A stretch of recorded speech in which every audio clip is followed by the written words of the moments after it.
Understanding the phrase, on the attack, a guide for English learners. Hello, everyone. Today, we're going to explore a fascinating English phrase, on the attack. This phrase is common in both everyday speech and written language, and understanding its usage can really enhance your English skills. So, let's dive in and discover the various nuances of this interesting expression.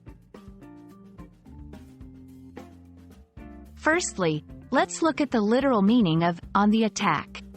This phrase often refers to a direct, aggressive action or behavior. It's commonly used in scenarios where someone is actively engaging in a confrontation or battle.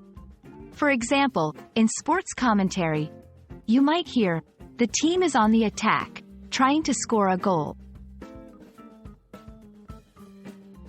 However, on the attack isn't always about physical confrontation.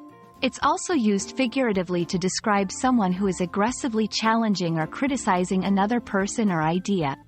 For example, in a debate, if one participant is aggressively challenging their opponent's views, they are said to be on the attack.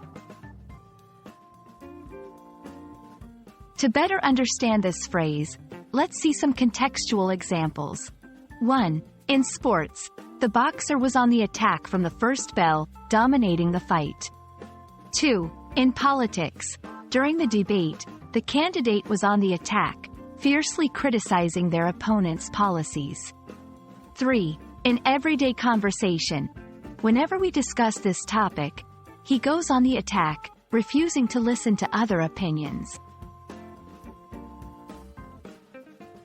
It's crucial to understand that the tone and context can greatly affect how this phrase is perceived.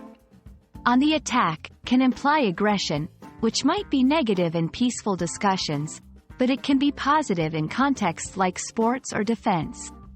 Always consider the situation and the speaker's tone when interpreting this phrase. I hope this video helps you understand the phrase, on the attack, and its various uses in English. Remember, language is not just about words, but also about the context and the way we use them. Happy learning, and see you in the next video.